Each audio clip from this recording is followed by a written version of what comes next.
My name is Odette Verhoeven. I am 39 years old, and I am a structural engineer, which means I have spent 18 years of my professional life reading buildings for the thing that is actually holding them up, as opposed to the thing that only looks like it is. 11 days before my mother and my sister were scheduled to close on my mother's house, I saw the listing photos for the first time. I saw them because a colleague, a woman named Pretty, who does residential appraisals on the side, sent me a text that said, "Isn't this your mom's place?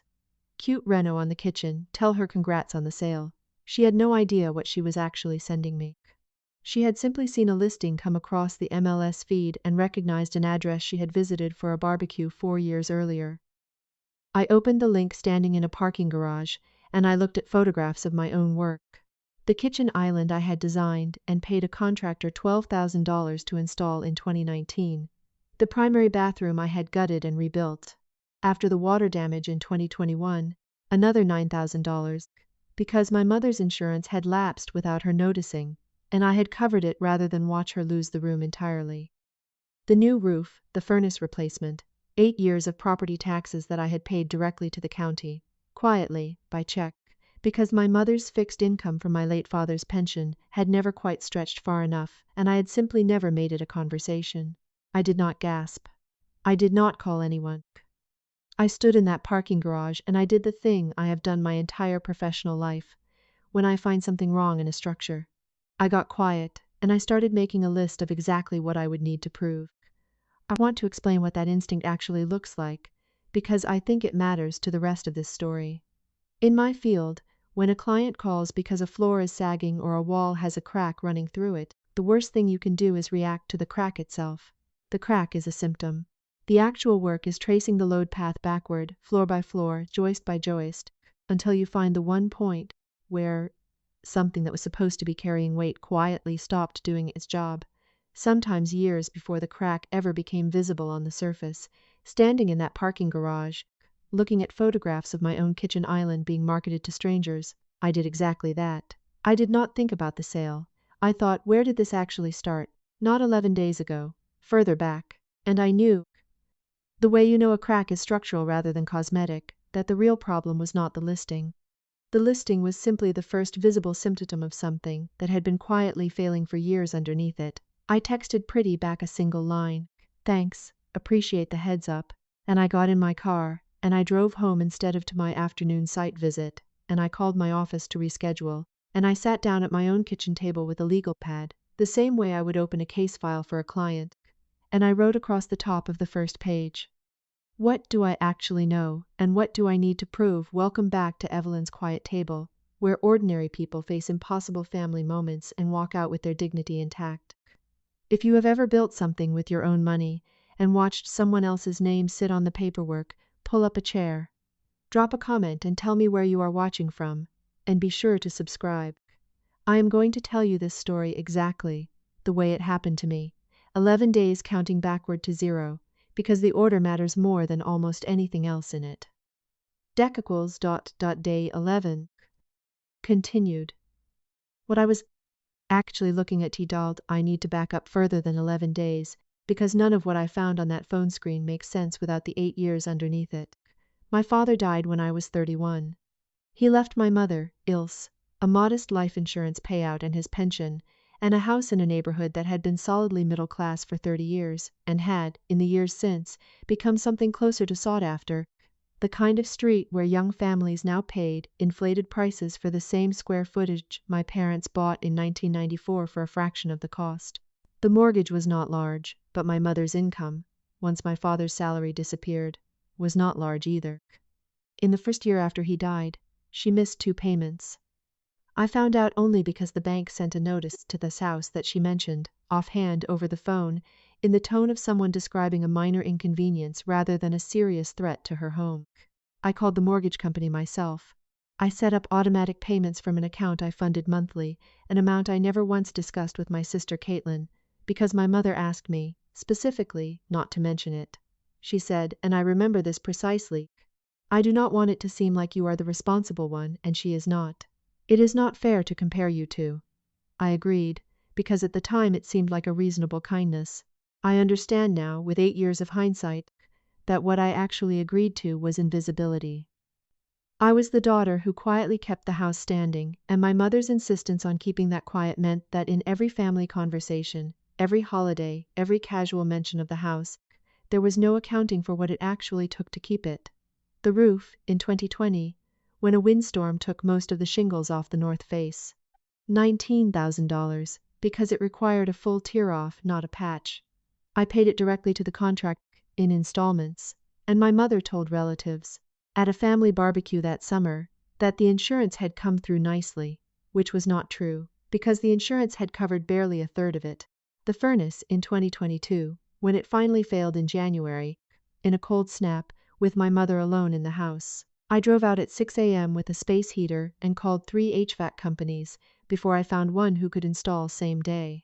$6,200, again paid directly, again never mentioned to Caitlin.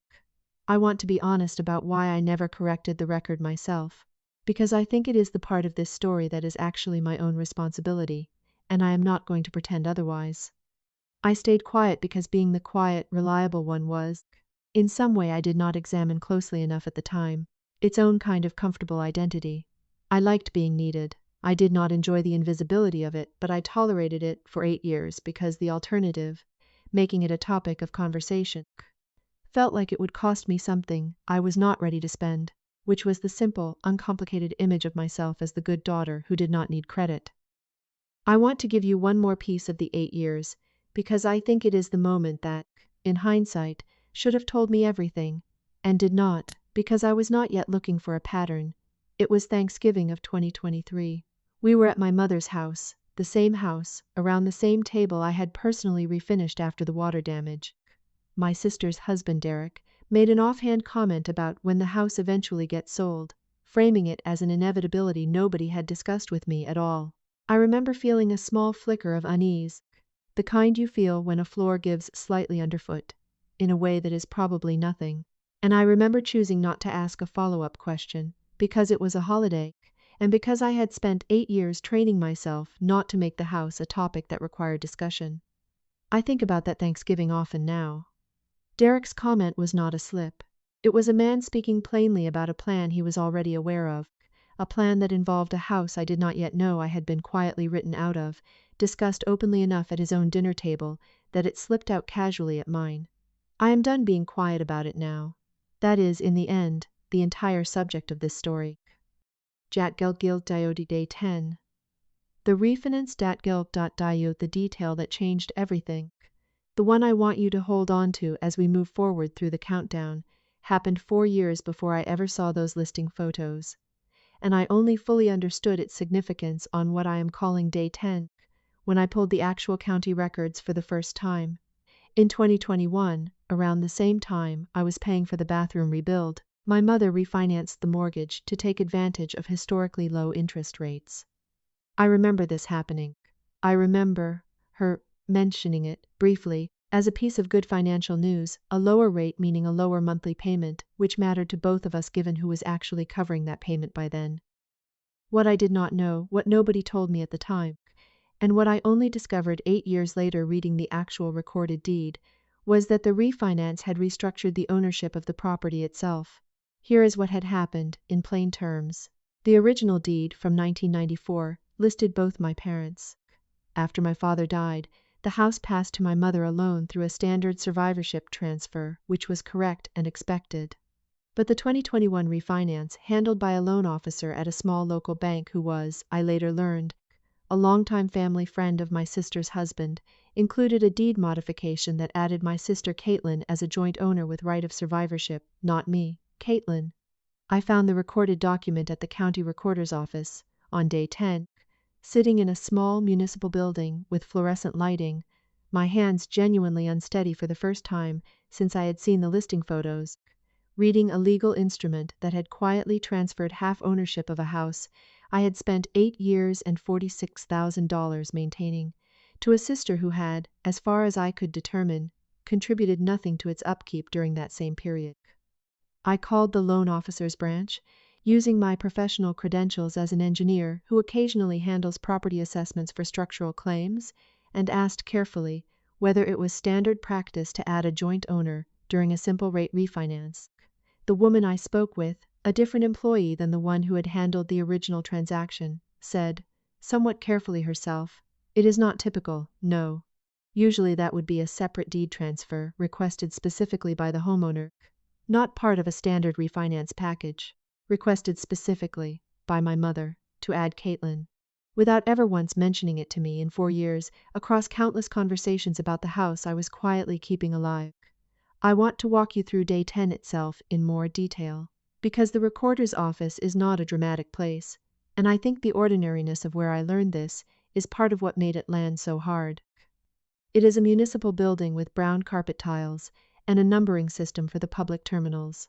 I had been there dozens of times professionally, pulling easement records and plat maps for engineering projects, and I knew exactly how to search a parcel by address.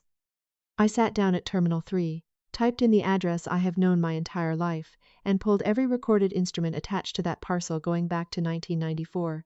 The 1994 warranty deed, my parent, joint tenants, the 2013 survivorship affidavit, transferring the property solely to my mother after my father's death, exactly as expected, and then dated March of 2021, a document titled Quitclaim Deed, granting my mother's sole interest into a new configuration. Ilse Verhoeven and Caitlin Marsh, as joint tenants with right of survivorship. I sat at that terminal for a long time. A woman at the next terminal over asked if I was all right, because I think my face had done something visible, and I told her I was fine, and I printed 3 certified copies of that quitclaim deed before I left the building, because some instinct in me, even in that first shocked hour, understood that I was going to need documentation, not just understanding. I called Fenna that same afternoon, 3 days before I would eventually call her formally to discuss the Liz pendants, simply to ask her, as a friend first, whether what I was looking at meant what I thought it meant. She read me the document over the phone, twice, and then she said, quietly, "Odette, I think you need to come into the office. This is not a conversation to have over the phone. If you have ever paid for something and watched somebody else's name end up on the paperwork, subscribe and stay with me. What I found on day 7 is the reason none of them ever saw what was coming. Jacob, Doc, day 7, the back, bedroom, what I am marking as day 7. 4 days after I first saw the listing, Caitlin called me. I had not yet told her, or my mother, that I had seen anything at all. I wanted, and I want to be honest about the coldness of this decision because I think it matters, to understand the full shape of what was happening before I said a single word about it. Caitlin's call was about logistics.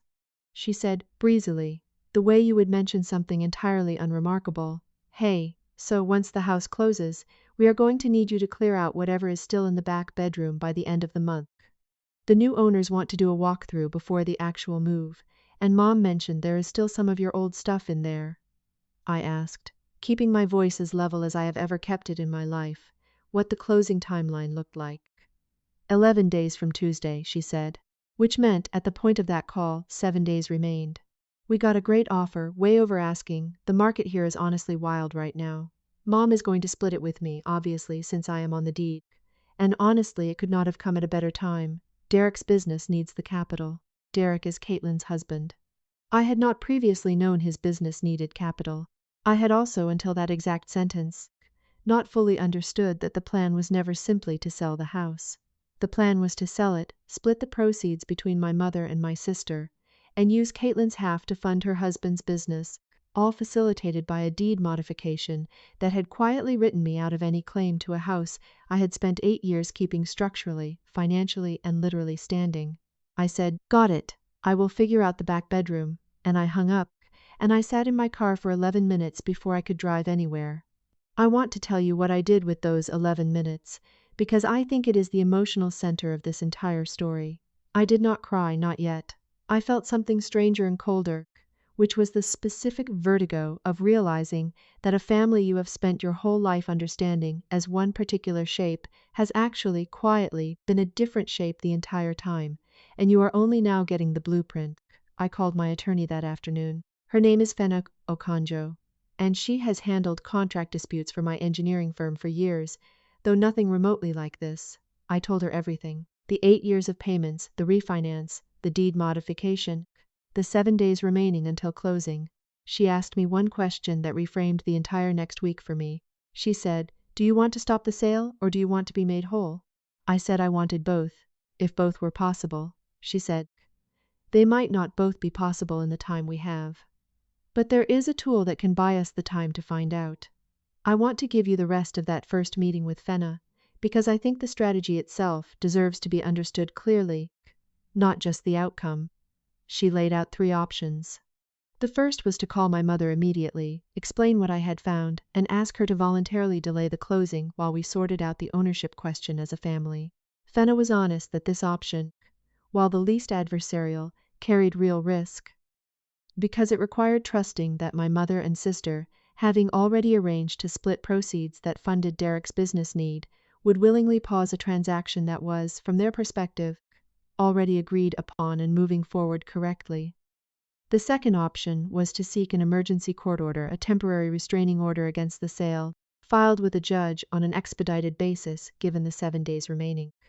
Fenna explained that this was possible but uncertain, because emergency orders require demonstrating immediate, irreparable harm, and a judge unfamiliar with the case might reasonably ask why, if I had a genuine ownership claim, I had waited 8 years to formalize it in any way.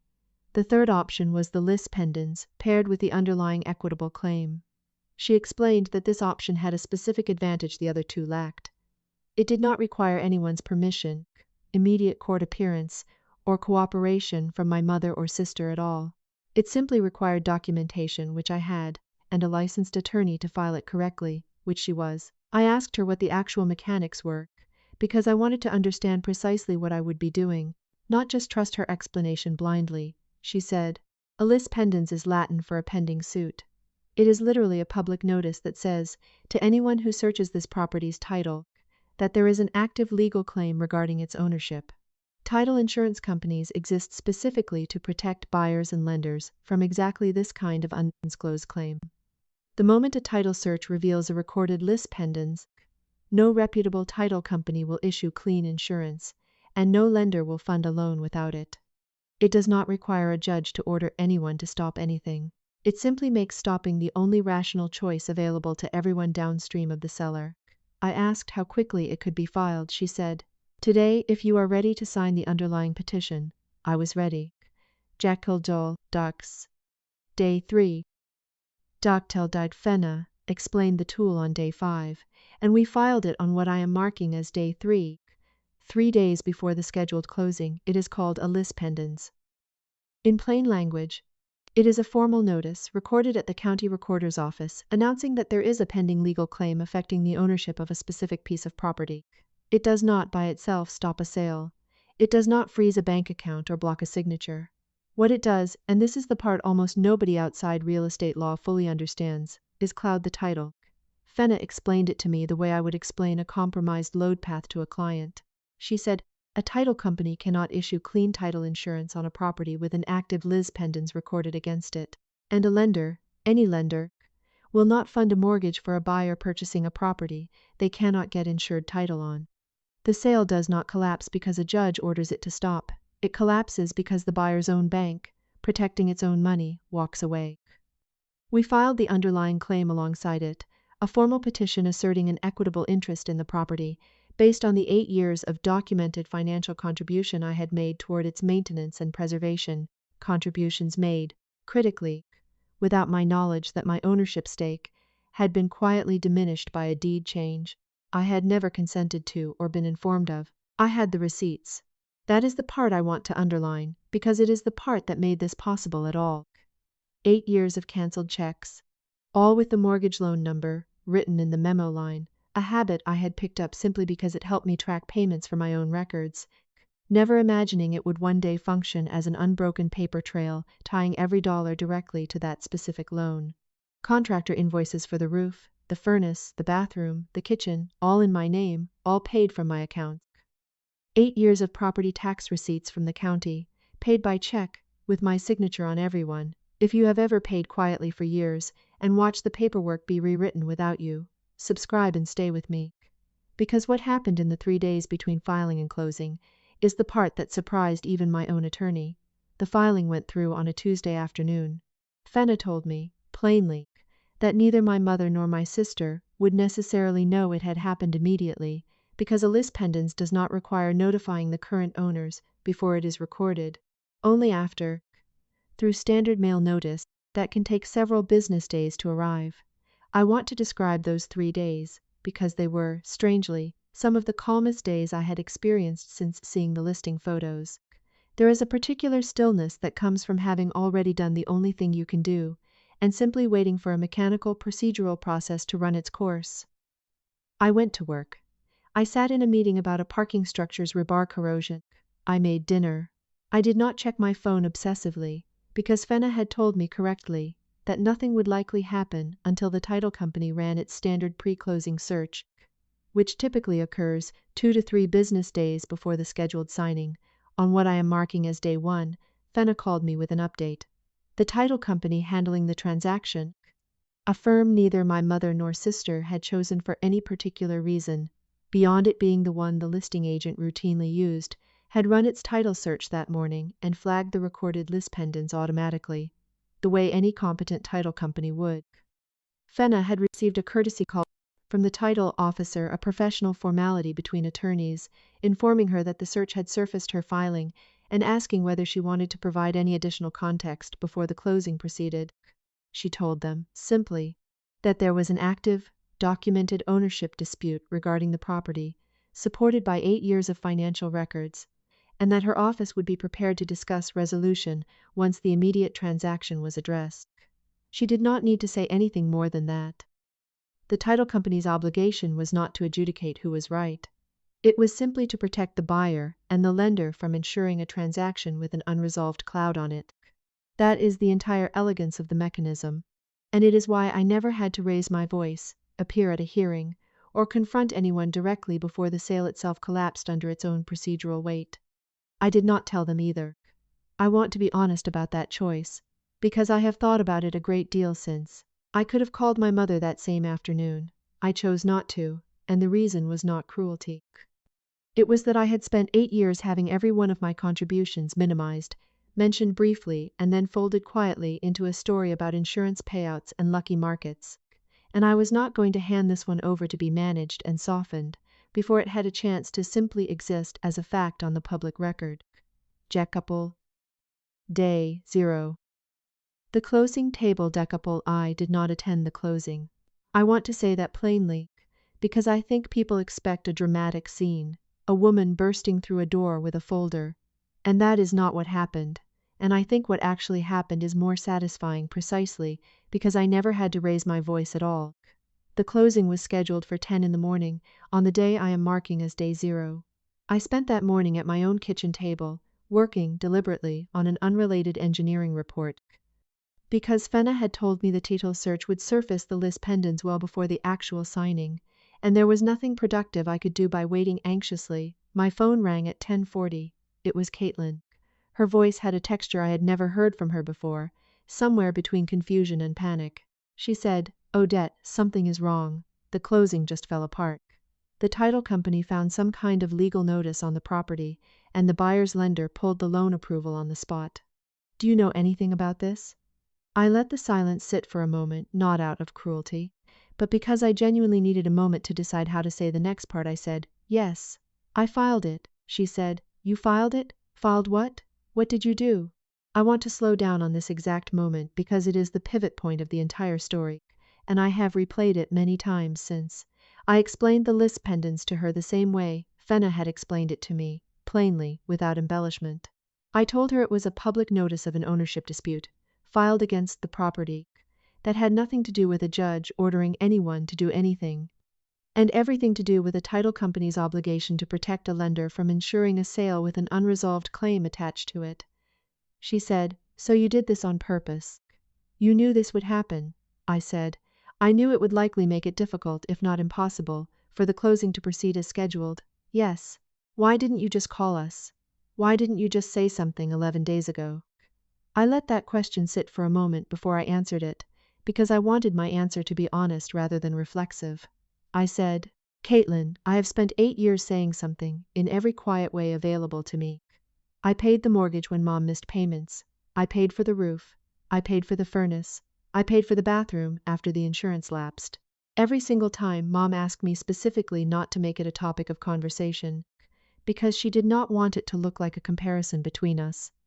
I honored that request for 8 years. What I found 11 days ago was that while I was honoring it, the two of you were quietly restructuring who actually owned the thing I was paying for, without a single conversation extended to me at all. I am not the one who failed to say something. I said something for 8 years in the form of every check I wrote. Nobody was listening because nobody had to. It was working, I said. I filed a lis pendens, Caitlin, because I found out 11 days ago that Mom quietly added you to the deed during the 2021 refinance, and that you and Mom were planning to split the proceeds of a house I have paid roughly $46,000 to maintain over the last 8 years. None of which either of you ever told me had changed on paper. There was a long silence on the line. Then she said, and I think this is the sentence that reveals the most about how she had genuinely understood the situation. But Mom said you knew about the deed thing. She said you were fine with it because you did not need the money as much as I did. I sat with that for a moment. I said, nobody ever asked me if I was fine with it, Caitlin. Nobody ever told me it happened at all. I found out because a colleague sent me the listing photos 11 days ago. She started to cry. I do not think it was performative. I think, in that moment, standing at a closing table that had just collapsed underneath her, she was genuinely grappling with the possibility that the story she had been told about our family, the one where I was simply the sister who did not need things, might not have been true. My mother called an hour later. I let it go to voicemail, and then I called her back that evening, once I had had time to steady myself. She did not apologize immediately. She said first, Odette, why would you do something so drastic? We could have just talked about this like adults. I said, Mom, I would have loved to talk about this like adults. I asked indirectly, more than once over the years, how the house situation was structured, and I was always told not to worry about it, that everything was handled. I found out on my own, from a real estate listing, that half of a house I have paid tens of thousands of dollars to maintain had quietly become my sister's, without ever once being discussed with me. I did not have a conversation available to me. I had a closing date in 11 days and a family that had already decided the outcome without including me in the decision. She was quiet for a long time. Then she said the thing that I think, underneath all of it, was the truest sentence she said in the entire conversation. She let out a long breath, the kind that carries 8 years of unspoken arithmetic behind it, and she said, I did not think you would ever check. I said, I know, Mom. That is exactly the problem. There was one more exchange in that call I want to include, because I think it explains the actual origin of the deed change more honestly than anything else she said. I asked her directly why she had chosen Caitlin specifically back in 2021, rather than adding both of us, or discussing it with either of us openly. She was quiet for a long moment. Then she said, Caitlin asked. You never did. I sat with that sentence for a long time after the call ended. It was in its own way a completely honest answer, and it revealed something about the mechanics of the entire 8 years that I had not fully articulated to myself until she said it out loud. I had never asked to be added to the deed, because I had never imagined I needed to ask. I assumed that 8 years of demonstrated, documented financial commitment spoke for itself, the way structural evidence speaks for itself in my professional life. I did not understand that in my family, unlike in my profession, evidence does not advocate on its own behalf. Somebody has to ask, out loud, for what they believe they are owed, or the paperwork simply gets written by whoever does ask. That is a genuinely hard thing to learn about your own family at 39 years old.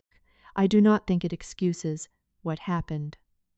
I think it explains it, and I have found that explaining something and excusing it are not the same act, even though they can feel dangerously close to each other in the moment you are trying to forgive someone. Here is the honest resolution, because I think it matters more than the moment the closing collapsed. We did not go to court.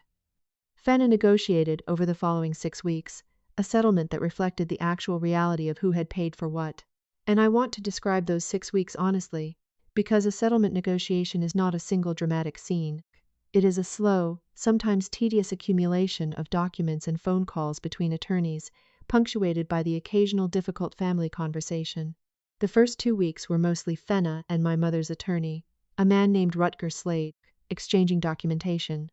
I compiled every receipt, every canceled check, every contractor invoice into a single binder organized by year, and Fenna sent it to Rutger's office in full. He called her, apparently after reviewing it, and said there was simply nothing in it to argue with. 8 years of dated, itemized, bank-verified payments, all tied directly to the mortgage loan number, is not the kind of evidence that benefits from a fight. The third week involved the actual negotiation of the formula, how future proceeds from any eventual sale would be divided, given the disparity in contribution. Fenna proposed a structure based on a straightforward accounting of documented contributions relative to the property's overall carrying costs across the 8 years, essentially calculating what percentage of the house's maintenance and preservations I had actually funded, and weighting my ownership share accordingly. Rutger, to his credit, did not fight this framework once he had reviewed the binder himself. The fourth and fifth weeks were slower, mostly logistics, getting all three of us, my mother, Caitlin, and myself, into the same room with both attorneys present to sign the amended deed. I want to be honest that this meeting was tense in a quiet way rather than a loud one. Nobody raised their voice.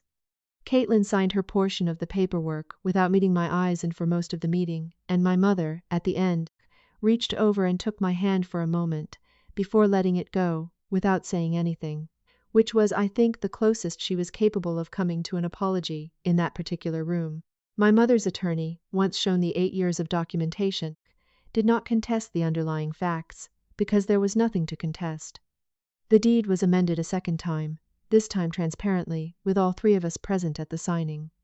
I was added back as a joint owner reflecting my actual financial contribution, and a formal agreement was drawn up specifying that if the house is ever sold, the proceeds are to be divided according to a documented contribution formula that Fenna and my mother's attorney worked out together, rather than split evenly as though the last 8 years had not happened. The house did eventually sell, 5 months later, to a different buyer at a fair price, once the lis pendens was lifted as part of the settlement.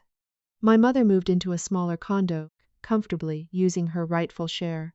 Caitlin received considerably less than she had originally expected, and I received, for the first time in 8 years, formal acknowledgement, in writing, notarized, of what I had actually put into that house, along with a share of the final proceeds that finally, mathematically, matched the ledger I had been quietly keeping in my own head the entire time, without ever once saying it out loud.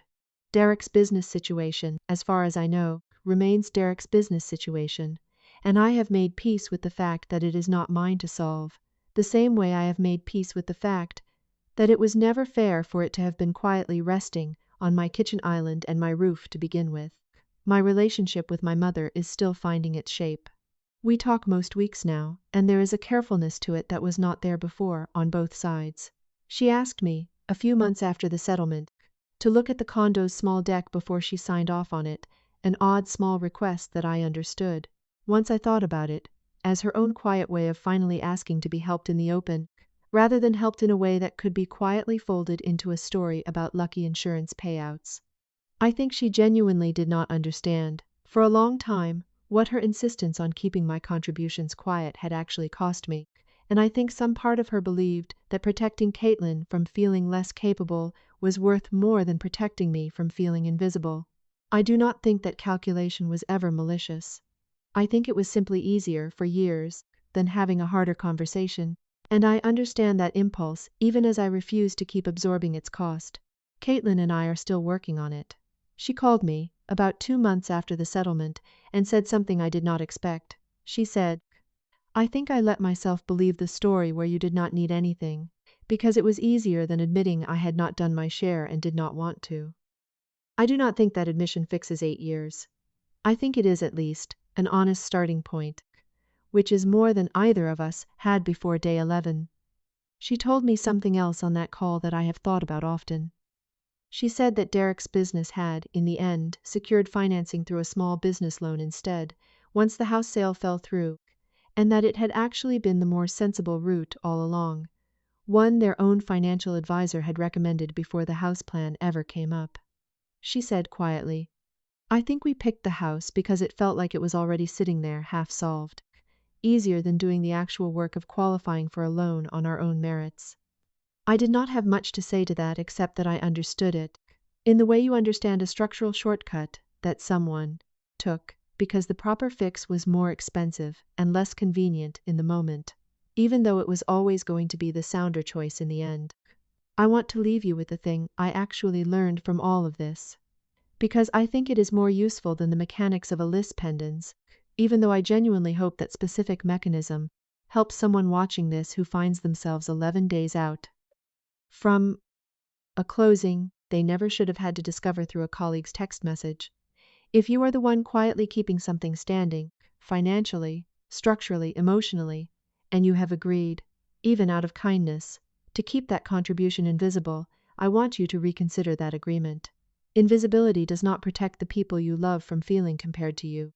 It simply protects the story that keeps you the one who does not need to be counted, and that story has a cost, and eventually somebody, a sister, a colleague forwarding a listing, a county recorder, is going to hand you the actual paperwork whether or not you were ready for it. Better to be the one holding it on purpose. Check the deed. Whatever you are quietly paying for, a mortgage, a renovation, a set of taxes, check whose name is actually on it, and do it in writing, formally, at a recorder's office, not by asking the person managing the story to simply tell you it is fine. 8 years passed before I did, and 11 days was all the warning I got once I finally did. That is my story. 11 days, one recorded notice, a binder of 8 years of canceled checks, and a closing table that collapsed the moment a county recorder outranked a family's quiet agreement to never count what I had actually paid. If you have ever kept something standing and watched someone else's name sit on the paperwork, hear me. A deed is not a feeling. It is a fact, and facts, eventually, get read out loud whether or not anyone meant for them to be. You are allowed to go check yours today. Share this with someone who needs to hear it tonight. Drop a comment, hit subscribe, and I will see you at the table.